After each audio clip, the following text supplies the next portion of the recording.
Hello students, कैसे आप सभी। आई होप आप सभी अच्छे होंगे। मैं दिशा स्वागत करती हूँ आपके अपने ही परिवार फिजिक्स गुरु में, जहाँ हम पढ़ रहे हैं ग्रेजुएशन के लिए फिजिक्स, केमिस्ट्री और मैथ्स। ये क्लास हमारी केमिस्ट्री के लिए और इसमें हमारी यूनिट 5 IR स्पेक्ट्रोस्कोपी चल रही है। IR स्पेक्ट्रोस्कोपी में हमने IR स्पेक्ट्रोस्कोपी के इंट्रोडक्शन, फंडामेंटल, नॉन फंडामेंटल और प्रिंसिपल के बारे में पढ़ लिया है। ठीक है, उनके नोट्स आपने बना लिए होंगे तो बना लेना। पहले IR स्पेक्ट्रोस्कोपी के बारे में लिख लेना, फिर फंडामेंटल, उसमें स्ट्रेचिंग और बेंडिंग के बारे में लिख लेना, फिर नॉन फंडामेंटल, फिर क्या लिखोगे आप, प्रिंसिपल। ठीक है, इतने आप बना लेना। ये मैं क्यों बता रही हूँ, ये आपके लिए फायदेमंद होगा, आपके लिए आसान होगा। एग्जाम टाइम में आपको एकदम से इधर उधर नहीं ढूंढना पड़ेगा, आप यहीं इसी जगह देख लोगे अपने नोट्स में। तो हम आज क्या पढ़ेंगे, यूनिट 5 में IR स्पेक्ट्रोस्कोपी के अंदर आज हमारा टॉपिक है हुक्स लॉ।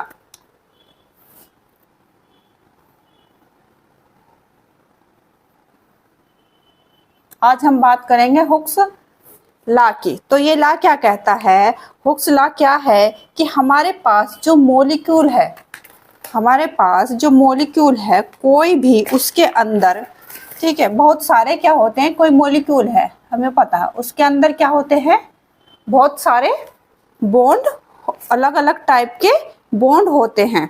तो इनके लिए अगर हम जो वाइब्रेशनल फ्रीक्वेंसी है वो कैलकुलेट करना चाहें, हुक्स लॉ क्या फाइंड आउट कराता है हमें, जो हुक्स लॉ है वो हमें फाइंड आउट क्या कराता है।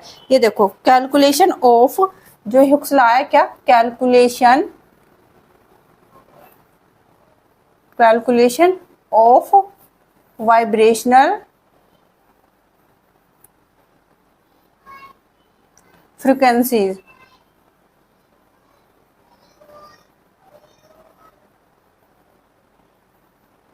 ठीक है, जो हमारा ये हुक्स लॉ है इससे हम क्या फाइंड आउट करते हैं, कैलकुलेशन ऑफ वाइब्रेशनल फ्रीक्वेंसी। इसे हम किससे डिनोट करते हैं, न्यू से हम क्या करते हैं, रिप्रेजेंट करते हैं। तो अब यहाँ क्या है,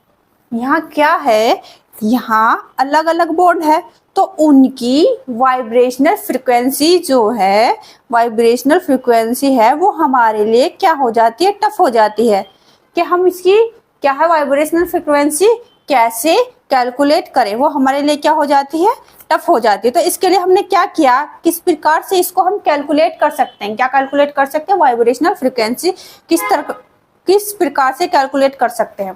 तो जो हुक्स लॉ है हमें क्या बताता है, कैलकुलेशन ऑफ वाइब्रेशनल फ्रीक्वेंसी के बारे में बताता है। तो हम इसके लिए हमने क्या किया, किस प्रकार से कैलकुलेट कर सकते हैं कि किसी टाइम के अंदर, जैसे at a time consider only, at a time consider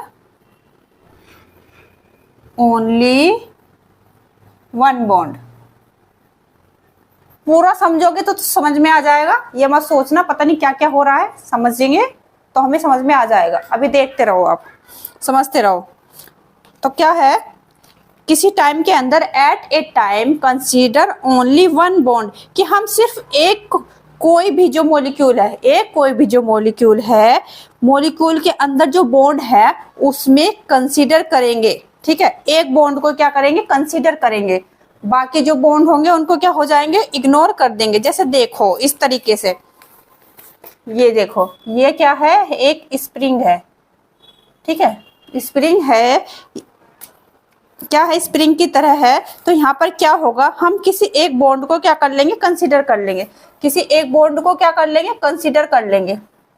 ठीक है, जो बहुत सारे बॉन्ड होंगे उसमें से हम किसी एक बॉन्ड को कंसीडर करेंगे, और जितने भी बॉन्ड हैं उन सबको क्या कर देंगे, हम इग्नोर कर देंगे। ठीक है, उन सबको क्या कर देंगे, उनको हम इग्नोर कर देंगे, क्योंकि जितने भी आपके पास बॉन्ड है, ठीक है, जितने भी हमारे पास बॉन्ड है वो सारे वाइब्रेट करते हैं या ओसिलेट करते हैं। तो जितने भी बॉन्ड है वो वाइब्रेट करते हैं, ओसिलेट करते हैं। तो हम सिर्फ किसी एक बॉन्ड को क्या कर लेंगे, सिलेक्ट कर लेंगे, किसी एक बॉन्ड को सिलेक्ट कर लेंगे और सभी को इग्नोर कर देंगे। तो जैसे स्प्रिंग की तरह यहाँ पर जो दो मास हैं, ये देखो यहाँ पर ये दो क्या है, मास हैं। तो दो मासेस हैं, तो ए और बी इसको हम अगर मान ले, ठीक है, इसको क्या मान लिया, इसको हमने ए मान लिया, इसको बी मान लिया। ये दो मासेस हैं, इसको हमने ए मान लिया और इसको हमने बी मान लिया।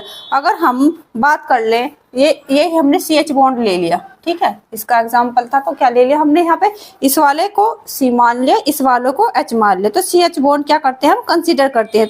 तो ये क्या हो जाएंगे हमारा सी एच बॉन्ड, तो क्या है, ये जो सी एच बॉन्ड कंसीडर करते हैं तो ये क्या हो जाएंगे हमारा सी एच बॉन्ड। हम इसके अंदर जो, ठीक है, इसके अंदर जो ओसिलेशन होंगे या वाइब्रेशन होगी, इस तरह से हम उसकी स्ट्रेचिंग वाइब्रेशन को क्या करते हैं, कैलकुलेट करते हैं। By this way we can calculate, by this way, by this way we can calculate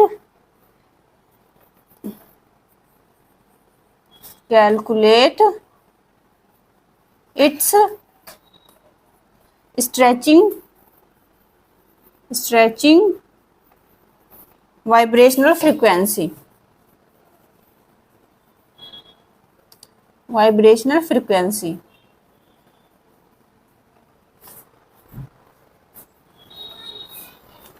तो क्या है, इसकी जो स्ट्रेचिंग वाइब्रेशन और फ्रिक्वेंसी है वो क्या होगी, इसकी जो स्ट्रेचिंग वाइब्रेशनल फ्रिक्वेंसी है वो क्या होगी, ठीक है। तो ये जो वे है स्ट्रेचिंग वाइब्रेशन और फ्रिक्वेंसी जिसके द्वारा दी गई है, ये किसके द्वारा दी गई है, हुक्स लॉ के द्वारा दी गई है। किसके द्वारा दी गई है, हुक्स लॉ के लिए।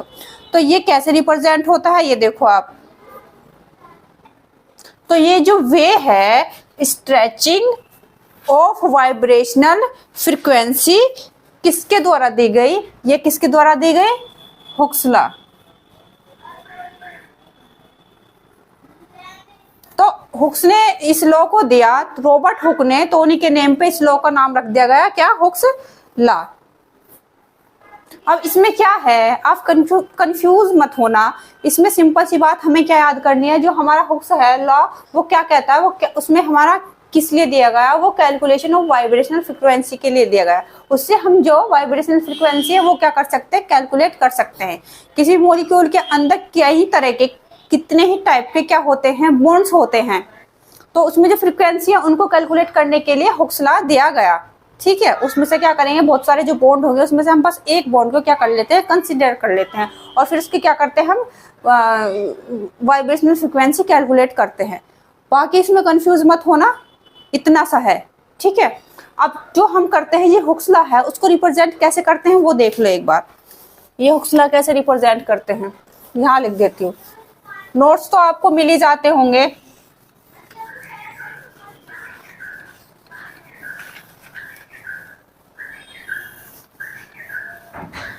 ये हुक्स लॉ है वो कैसे रिप्रेजेंट करते हैं, एक बार उसे देख लो आप। Nu is equal to 1/2 pi root k upon nu. यह क्या है, हुक्स लॉ। इसको कैसे रिप्रेजेंट करते हैं, ऐसे। तो इसमें क्या है, इसमें के जो है वो है, के क्या है, ये के, ठीक है, के हमारा क्या हो गया, फोर्स कांस्टेंट।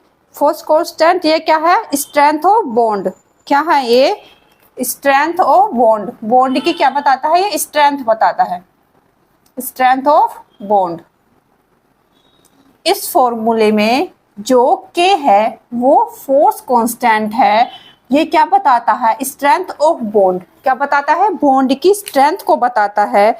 बॉन्ड की जितनी ज्यादा के की वैल्यू होगी उतनी ज्यादा बॉन्ड हमारा क्या होगा, स्ट्रॉन्ग होगा। के क्या करता है, के स्ट्रेंथ बताता है, किसकी, बॉन्ड की स्ट्रेंथ बताता है। जितनी ज्यादा के की वैल्यू होगी, जितनी ज्यादा के की वैल्यू होगी उतनी ही क्या, बॉन्ड स्ट्रेंथ ज्यादा होगी, ठीक है। इतना हो गया। अब बात करें इसकी, ये हमारा न्यू जो है ये है रिड्यूस मास। क्या है, रिड्यूस मास। क्या है म्यू हमारा, ये है रिड्यूस मास। ये कैसे दिया जाता है, कैसे दिया जाता है मीन इसका फॉर्मूला है। फॉर्मूले की बात करें अगर हम यहाँ, ठीक है, क्या है, म्यू इजकल टू क्या लिखा जाता है, म्यू इजकल टू m1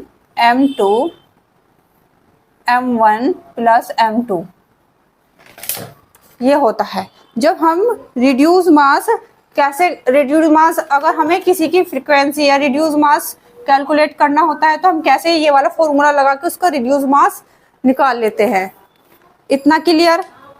तो अब क्या है, इसमें क्या है, अब यहाँ पर दो टर्म्स आई है, क्या आई है, दो टर्म्स आई है, एक m1 एंड एक m2, ठीक है, क्या आई है, दो टर्म आई है, एक m1 और m2। m1 and m2 are, ये क्या है, m1 and m2 are reduce mass are actual mass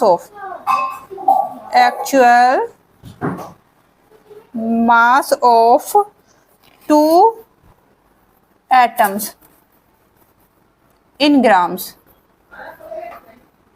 ठीक है।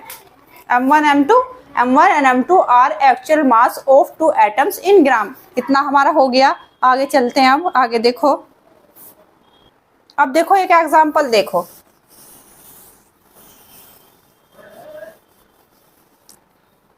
अगर हम कार्बन हाइड्रोजन ले तो ये कार्बन और हाइड्रोजन ये ले लिए, अगर हम कार्बन और हाइड्रोजन ले तो इसमें एक मास तो होगा किसका, कार्बन का, और एक मास होगा हाइड्रोजन का। एक मास तो होगा ये, एक मास तो होगा कार्बन का, और एक मास होगा हमारा, एक मास होगा हमारा हाइड्रोजन का, ठीक है। एक मास कार्बन का ले लियो, एक हाइड्रोजन का हो गया मास ऑफ हाइड्रोजन।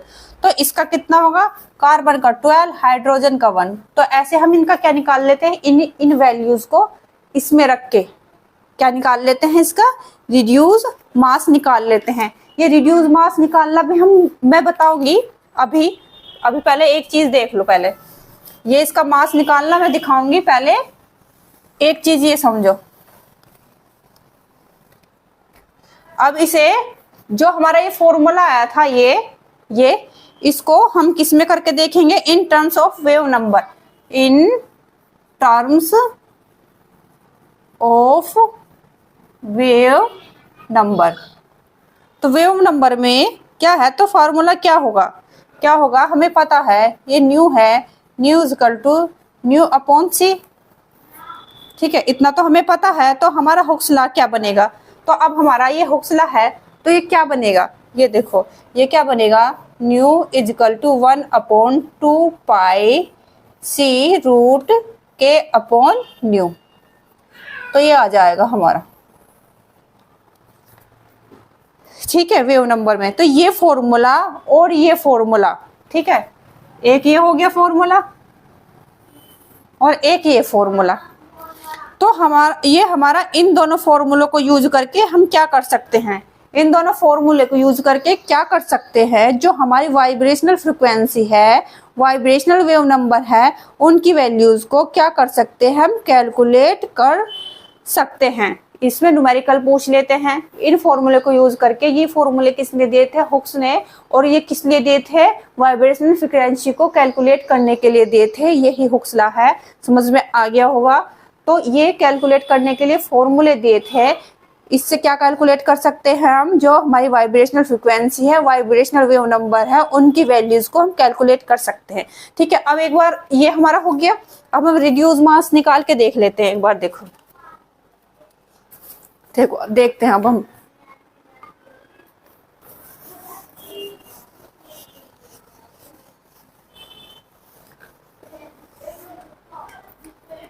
हमने ले लिया सी बॉन्ड, ये CO ले लिया, कार्बन और ऑक्सीजन।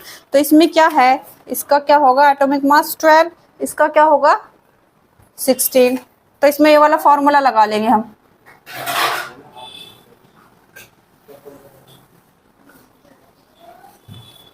ठीक है। इसमें वैल्यू रख लेंगे, क्या रख लेंगे इसमें, वैल्यू। ऐसे नहीं, इस तरह से देखो आप, जैसे आपको दे दिया गया एग्जाम्पल है ये, एक तरह से देखो, आपको ये दे दिया गया CO दे दिया गया, ठीक है, और एक दे दिया गया आपको CH। तो इसमें पूछा गया कि इन दोनों में से जो रिड्यूस मास है वो किसका ज्यादा है। जो रिड्यूस मास है, रिड्यूस मास क्या होता है, न्यू, वो किसका ज्यादा है वो बताओ। तो हम कैसे बताएंगे, हमें पता है इसका मास 12, इसका 16 और इसका 12, इसका 1, ठीक है। तो अब इसको हम इस वैल्यू में रख के देख लेंगे, M1 M2 upon M1 plus M2। तो इसमें वैल्यू रखते हैं, वैल्यू रख के देखो, 12 मल्टीप्लाई 16 अपॉन 12 प्लस 16। ऐसे ही यहाँ इसमें वैल्यू रख के देखेंगे हम, 12 मल्टीप्लाई 1 अपॉन 12 प्लस 1। तो हमें देखने से पता चल रहा है ये ज्यादा है, ठीक है, चल रहा है ना पता। तो इसका रिड्यूस मास क्या होगा, इस वाले का ज्यादा होगा। हो गया क्लियर।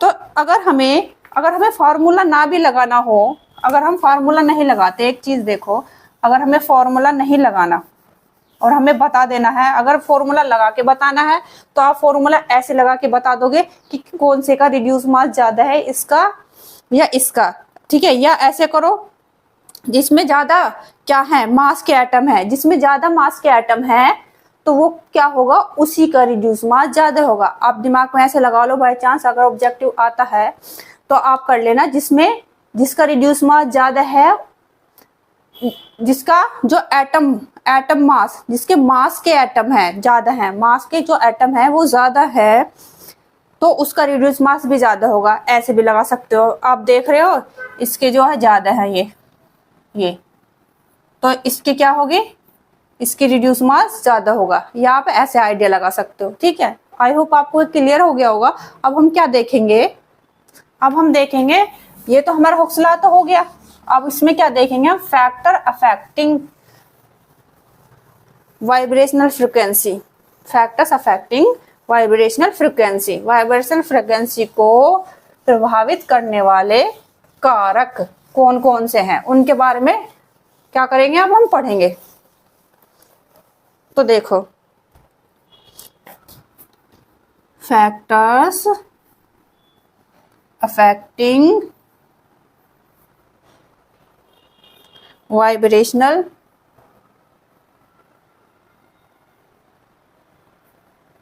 फ्रिक्वेंसी,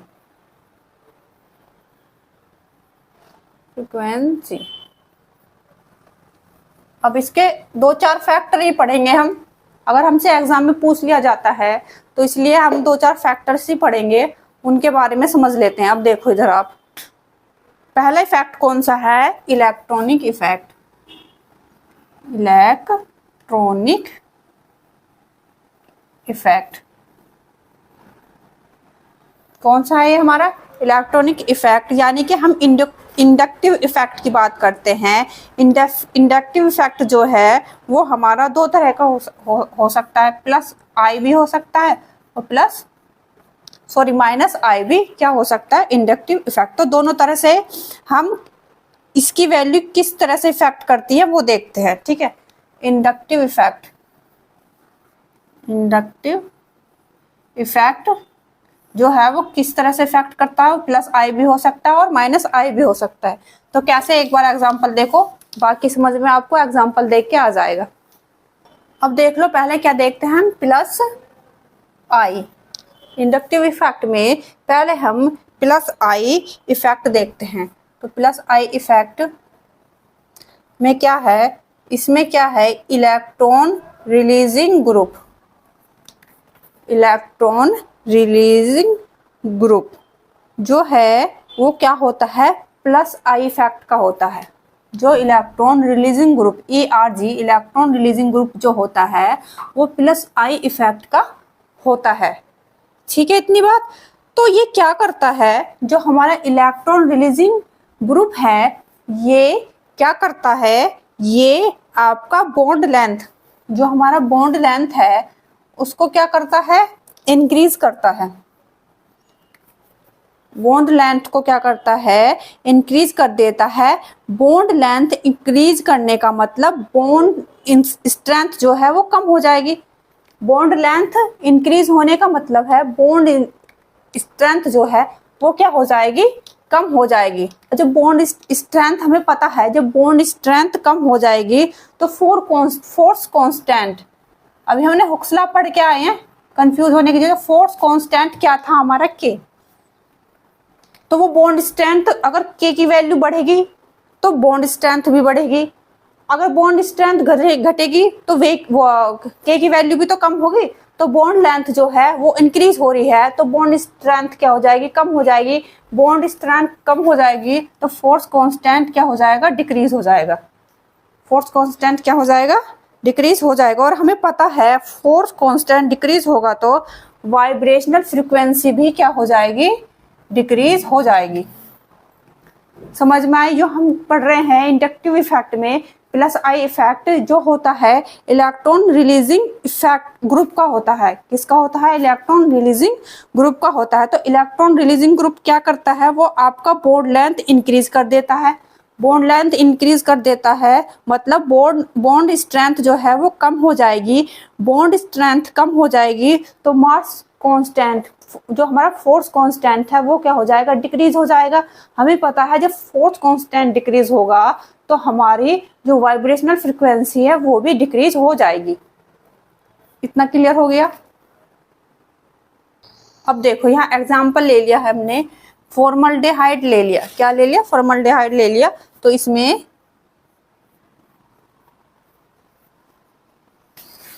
ठीक है ये ले लिया फॉर्मल्डेहाइड ले लिया। अब देखो हमने इसे क्या कर दिया, एसिटल्डेहाइड कर दिया, जिसमें हमने एक इलेक्ट्रॉन रिलीजिंग, इधर देखो ये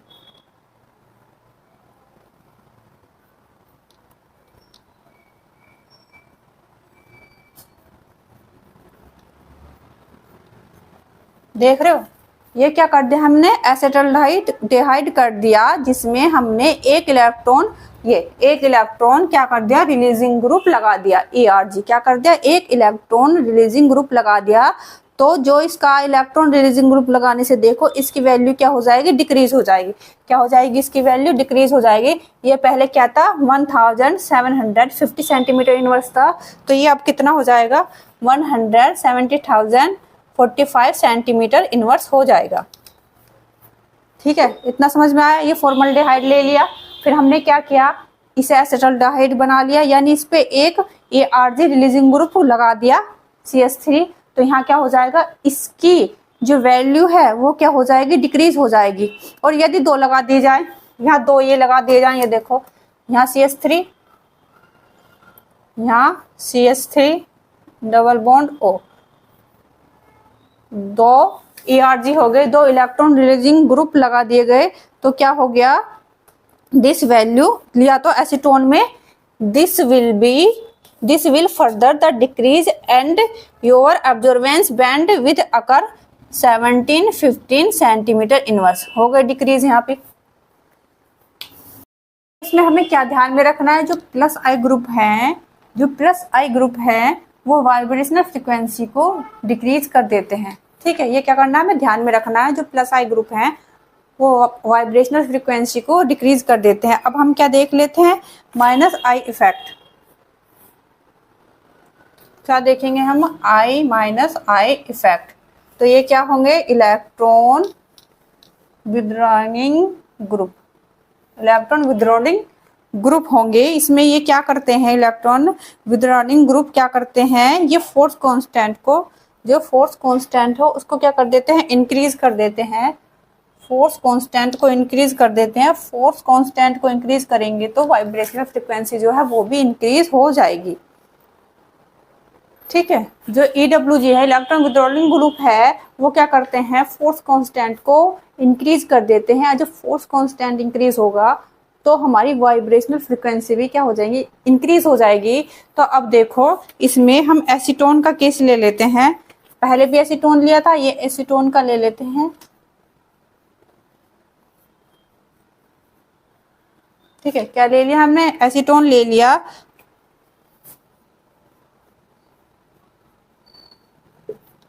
तो इसमें क्या होगा, अब आगे देखो आप, तो इसकी एब्जॉर्बेंस कितनी होगी, 17-15 सेंटीमीटर इनवर्स। तो हमने यहाँ क्या करा, एक ये ग्रुप हटा दिया। क्या हटा दिया? ग्रुप हटा के क्लोरो ग्रुप लगा दिया। यहाँ क्या करा, यहाँ ये हटा के हमने क्लोरो ग्रुप लगा दिया। एक हाइड्रोजन हटा के यहाँ हमने क्लोरो ग्रुप लगा दिया। ठीक है, क्या करा हमने यहाँ, देखो ये लिया हमने एसीटोन का एग्जाम्पल ले लेते हैं। तो दैट ऑब्जर्वेशन 17-15 सेंटीमीटर्स। और अगर हम क्लोरो एसीटोन, हमने एक ग्रुप यहाँ से हटा दिया। ठीक है, एक ग्रुप यहाँ से हटा दिया। क्या हटा दिया? एक ग्रुप यहाँ से हटा दिया, एक हाइड्रोजन यहाँ हटा के क्या जोड़ दिया, इस ग्रुप पे क्लोरो जोड़ दिया। तो क्या हो जाएगा यहाँ दो, तो this compound will now absorbance, जो इसकी एब्जॉर्बेंस होगी कितनी होगी, 17-50 सेंटीमीटर इनवर्स। भाई देखो हमने यहाँ क्या किया, यहाँ एक हाइड्रोजन ग्रुप हटा के क्या लगा दिया, क्लोरो लगा दिया। तो इसकी जो एब्जॉर्बेंस जो होगा तो कितना हो जाएगा इसका, 17-25 सेंटीमीटर हो जाएगा। पहले इतना था, फिर इतना हो गया। सिर्फ यहाँ हमने क्या किया, एक हाइड्रोजन हटा के क्लोरो लगा दिया। तो इसकी एब्जॉर्बेंस क्या, इसका जो है ये बढ़ गई, इंक्रीज हो गई। देख रहे हो ना, इंक्रीज हो गई। तो अगर हम दोनों लगा दें, यानी डाइक्लोरोएसीटेन लगा दें, यहाँ दोनों तरफ क्या लगा दे, हम Cl जोड़ दे, इधर भी Cl लगा दे, एक हाइड्रोजन यहाँ से हटा दे। देखो C डबल बॉन्ड O, यहाँ CH2, यहाँ CH2, एक Cl तो हमने यहाँ कर रखा था और एक Cl हमने यहाँ ले लिया। तो अब क्या होगा, अब देखो इस कंपाउंड की जो ऑब्जर्वेंस होगी वो कितनी हो जाएगी, 1740 सेंटीमीटर इनवर्स। इंक्रीज हो रही है ना, ठीक है, इंक्रीज हो गई। तो इलेक्ट्रॉन विथड्रॉइंग ग्रुप लगाने से हमारी वाइब्रेशनल फ्रीक्वेंसी क्या हो जाती है, इंक्रीज हो जाती है। इस एग्जांपल से हमें क्या समझ में आया, जो EWG है इसे लगाने से क्या होती है, हमारी वाइब्रेशनल फ्रीक्वेंसीज इंक्रीज हो जाती है। पहले हमने ये ले लिया था, तो इसमें क्या करा, एक हाइड्रोजन हटा के क्लोरो ग्रुप लगा दिया, तो इसकी जो एब्जॉर्बेंस है वो इतनी हो गई। और फिर हमने क्या करा, दोनों तरफ डाइक्लोरो लगा दिया, यहाँ भी लगा दिया Cl, यहाँ भी लगा दिया। पहले एक जगह लगाया तो इसकी इतनी हो गई, इधर लगाया तो इसकी इतनी हो गई, और ज्यादा बढ़ गई। ठीक है, ये हमारा क्या था, -I इफेक्ट। हम रेजोनेंस इफेक्ट, कौन सा, रेजोनेंस इफेक्ट। इसको कंजुगेशन भी बोल सकते हैं। क्या, कंजुगेशन। कौन सा इफेक्ट है हमारा, रेजोनेंस इफेक्ट, या इसको हम कंजुगेशन भी कह सकते हैं, क्योंकि कंजुगेशन जहां होती है, ठीक है, कंजुगेशन जहां होती है रेजोनेंस इफेक्ट वहीं पॉसिबल होता है। इसीलिए इसे क्या कह सकते हैं, कंजुगेशन इफेक्ट भी कह सकते हैं। क्यों, क्योंकि जहाँ कंजुगेशन इफेक्ट होगा तो रेजोनेंस इफेक्ट वहीं पॉसिबल होता है। ठीक है, तो कंजुगेशन में क्या होता है, कंजुगेशन होने से बॉन्ड लेंथ जो है वो इंक्रीज हो जाती है। जो कंजुगेशन से जो बॉन्ड लेंथ है वो क्या हो जाती है, इंक्रीज हो जाती है।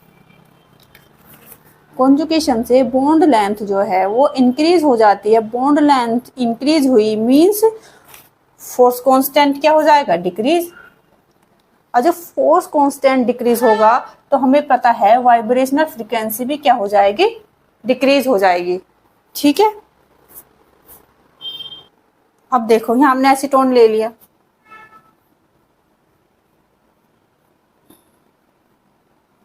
क्या ले लिया, यहाँ हमने एसीटोन ले लिया। बट अगर हमने मिथाइल विनाइल कीटोन ले लिया, ठीक है, मिथाइल विनाइल कीटोन ले लिया, तो विनाइल ग्रुप में जो कंजुगेशन है यहाँ पर किसकी वजह से, यहाँ क्या होगा, यहाँ देखो यहाँ क्या होगा, यहाँ ये ले लिया CH3 CH2 double bond O, क्या होगा यहाँ, ये इधर शिफ्ट हो जाएगा और ये इधर शिफ्ट हो जाएगा। ठीक है, हमने क्या लिया, एसीटोन ले लिया, हमने एसीटोन ले लिया। बट अगर हमने मिथाइल विनाइल कीनोन ले लिया तो विनाइल ग्रुप में जो कंजुगेशन है यहाँ पर, जिसकी वजह से यहाँ क्या होगा, दिस विल शिफ्ट हेयर। ठीक है, ये इधर शिफ्ट हो जाएगा और दिस विल शिफ्ट हेयर, ये इधर शिफ्ट हो जाएगा। ठीक है, तो एसीटोन एब्जॉर्बेंस कितनी है इसके, देखो 17-15 सेंटीमीटर इनवर्स है इसकी एब्जॉर्बेंस, तो इसकी यहाँ कितनी हो जाएगी, 1690 सेंटीमीटर इनवर्स। ठीक है, ये हमारा क्या हो गया, रेजोनेंस इफेक्ट, कंजुगेशन तो हमारा नेक्स्ट फैक्टर है एच बॉन्डिंग। क्या? Hydrogen bonding, H bonding. तो एच बॉन्डिंग क्या करता है? हमें पता है कि ऑर्गेनिक कंपाउंड में क्या होता है, हाइड्रोजन बॉन्डिंग प्रेजेंट होती है। ठीक है, हाइड्रोजन बॉन्डिंग हमारी एल्कोहल्स में, फिनोल्स में, एसिड्स में भी क्या होती है, प्रेजेंट होती है। हाइड्रोजन जो बॉन्डिंग है वो क्या करता है, हाइड्रोजन बॉन्डिंग से आपका बॉन्ड क्या हो जाता है, वीक हो जाता है। हाइड्रोजन बॉन्डिंग से जो क्या है, हमारा बॉन्ड जो होता है वो वीक हो जाएगा। वीक होने का मतलब क्या है, फोर्स कांस्टेंट क्या है हमारा, फोर्स कांस्टेंट के जब बॉन्ड वीक हो जाएगा तो फोर्स कांस्टेंट डिक्रीज हो जाएगा। जब फोर्स कांस्टेंट डिक्रीज हो जाएगा तो हमारी वाइब्रेशनल फ्रिक्वेंसी क्या है, वो भी डिक्रीज हो जाएगी। ठीक है, इतना हमें समझ में आ गया। तो हाइड्रोजन बॉन्डिंग से हमारी जो वाइब्रेशनल फ्रिक्वेंसी है वो डिक्रीज होती है। तो जितना ज़्यादा हाइड्रोजन बॉन्डिंग होगी, जितनी ज़्यादा हाइड्रोजन बॉन्डिंग होगी, तो जितनी ज़्यादा हाइड्रोजन बॉन्डिंग होगी उतनी ही हमारी जो वाइब्रेशनल फ्रिक्वेंसी है वो लेस होती जाएगी। ठीक है, जितनी ज़्यादा, क्योंकि जो हाइड्रोजन बॉन्डिंग आपकी एब्जॉर्बेंस फ्रिक्वेंसी को क्या कर देती है, कम कर देती है।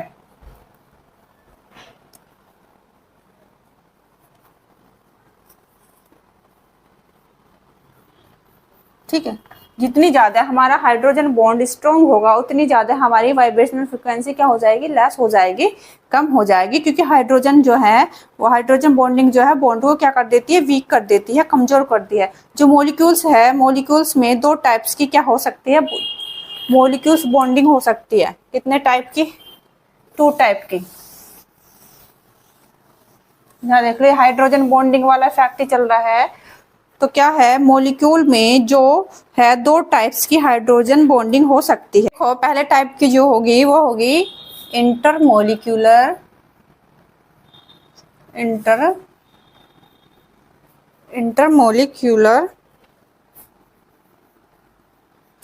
Hydrogen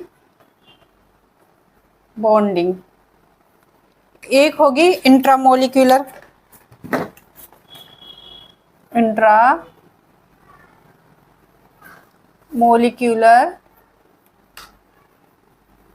hydrogen bonding.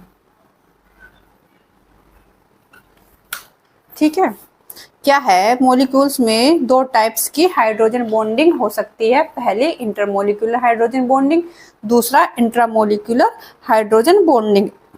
अगर इंट्रामोलिक्यूलर हाइड्रोजन बॉन्डिंग है, जो बैंड्स जो आएंगे वो कैसे बैंड्स आएंगे, अगर ये वाली हाइड्रोजन बॉन्डिंग है तो बैंड्स कैसे आएंगे, तो बैंड्स आएंगे ब्रॉड बैंड्स। कैसे आएंगे, ब्रॉड बैंड्स। अगर इंट्रामोलिक्यूलर हाइड्रोजन बॉन्डिंग है तो कैसे बैंड आएंगे, तो आएंगे sharp and well defined band. ये बैंड किस तरह के होंगे, ये देखो, ये इसमें ये होंगे इस तरह से आएंगे जो, और इसमें किस तरह के आएंगे, ब्रॉड बैंड्स होंगे इस तरह से। ठीक है, एक तरह से ये इनमें अंतर है, डिफरेंस भी है, इंटरमोलिक्यूलर हाइड्रोजन बॉन्डिंग और इंट्रामोलिक्यूलर हाइड्रोजन बॉन्डिंग। तो पहला तो ये हो गया। अब दूसरी बात क्या है, दूसरी बात देखो, जो इंटेंसिटी बैंड है, क्या है, इंटेंसिटी बैंड। जो इंटेंसिटी बैंड है इन case of intermolecular hydrogen bonding, in case of intermolecular hydrogen bonding intensity band है। तो इन case of hydrogen intermolecular bonding dependent होंगे, क्या होंगे, कंसंट्रेंट पर डिपेंड करती है। किस पर डिपेंड करती है, ये कंसंट्रेशन पर डिपेंड करती है। Intensity of band is intensity of band is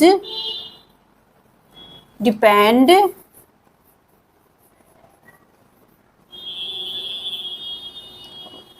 concentration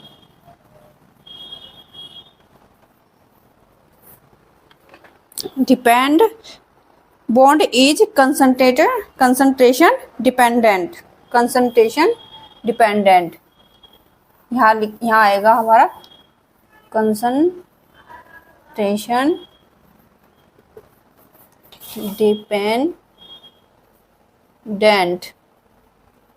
and decrease with dilution.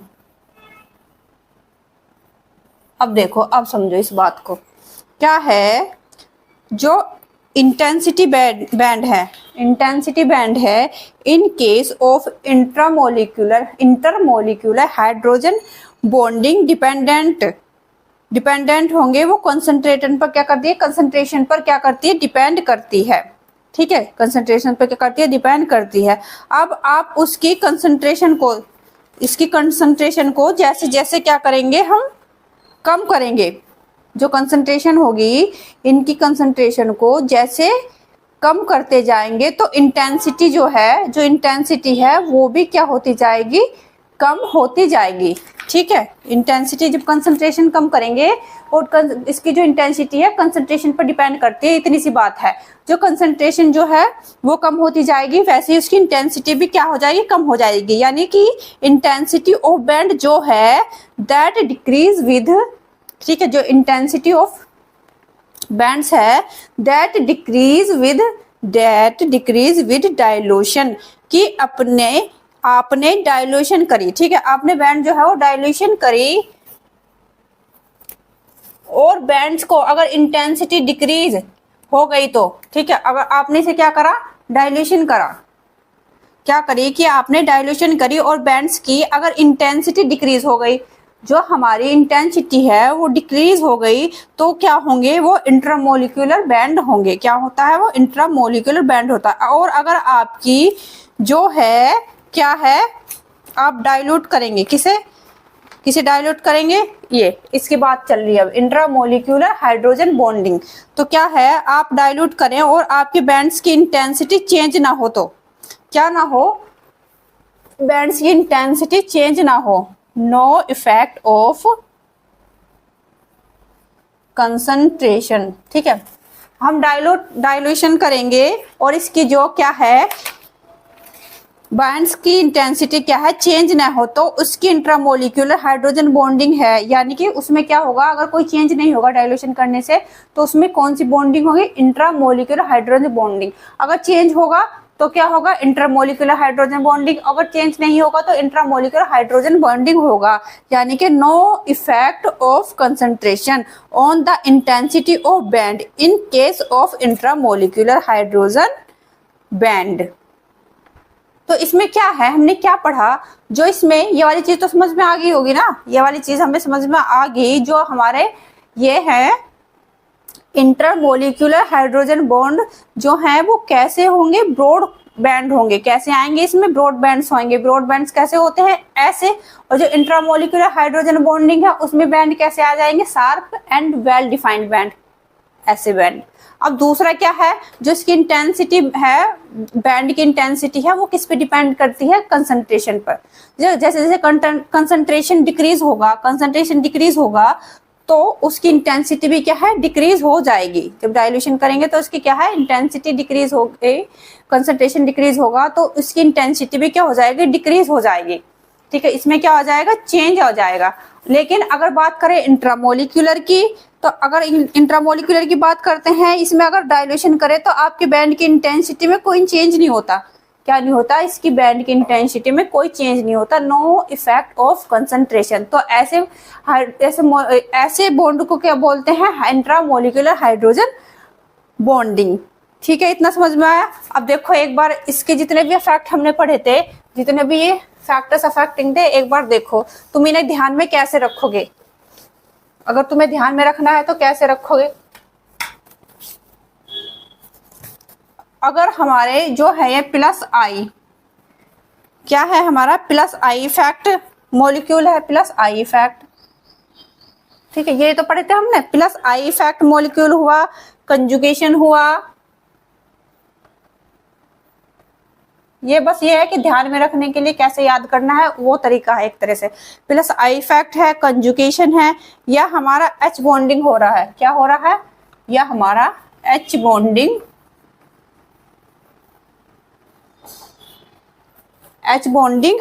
हो रहा है। तो इन तीनों चीजों में आपकी वाइब्रेशन फ्रीक्वेंसी, इन तीनों चीजों में, ठीक है, क्या होगी, हमारी वाइब्रेशनल फ्रीक्वेंसी जो है, जो वाइब्रेशन फ्रीक्वेंसी है वो क्या होती है, डिक्रीज होती है। क्या होती है, डिक्रीज होती है।